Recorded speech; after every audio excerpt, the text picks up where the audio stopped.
Ngungsi Panglimbang 5 menit dina Kemis Pon tanggal 17 November tahun 2020 kapethik saka Injil Lukas bab 21 ayat 20 tekan ayat 28. Sawijining wanita mbobot gedhe nggendhong anake kang kira-kira umur setahun sinambi nuntun anake kang umur watara karo tengah taun.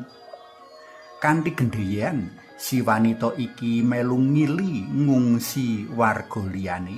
Mligine para wanita lan bocah-bocah ngedohi papan padunungane kang dadi punjer perang. Katon sawetara wong lanang diwasa siyaga mbiyantu rombongan iki.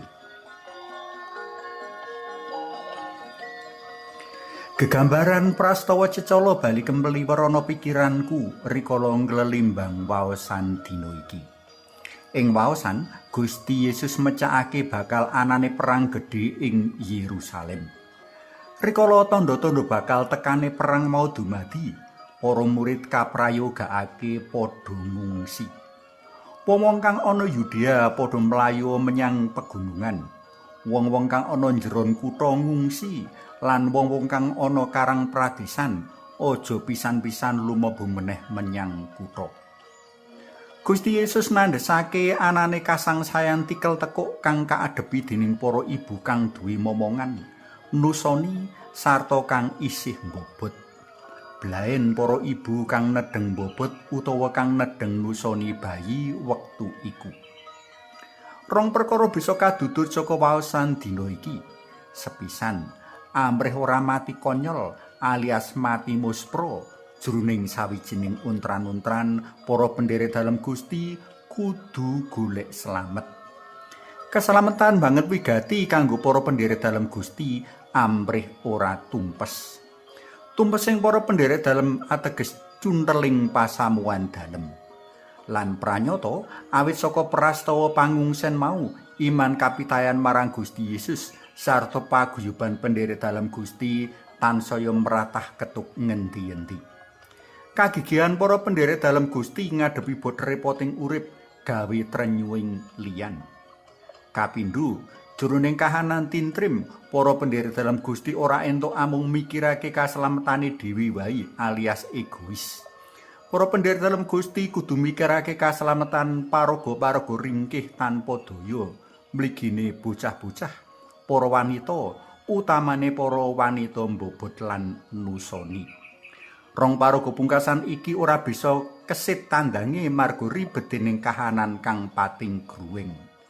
Para pendherek dalem Gusti kudu sadar menawa awit saka para wanita lan bocah-bocah lestari tumangkar sacara alamine pasamuan suci dumadi.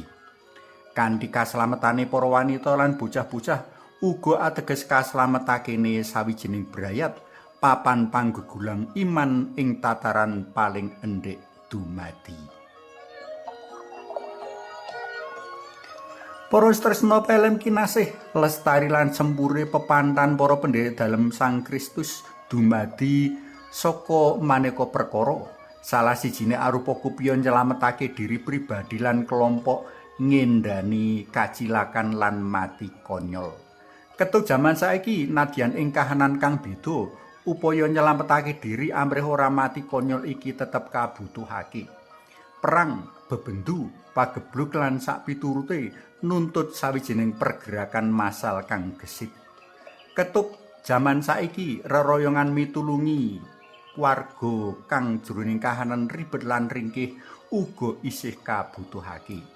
Mitulungi warga kang ribet lan ringkih padha karo caos pitulungan katur Gusti Yesus piyambak. Muga maneka bebendu, pagebluk lan era-eru liyane ora ndadekake para pendherek dalem Sang Kristus kelangan katresnan satuhu minangka jati dirine. Suwawi sami munjuk kunjungan dalem Yang Rama saha Yang Putra tuwin Yang Roh Suci. Amin. Gusti Yesus kawula munjuk sembah nuwun awit saking kekeran sabda dinten menika. Ing kawontenan menapa kemawon kawula boten kepingin pejah muspra sarta tetep nyawiji wonten pepantan pasamuan dalem. Amin. Kunjung asma dalem Yang Rama Sang Yang Putra tuwin Yang Roh Suci. Amin.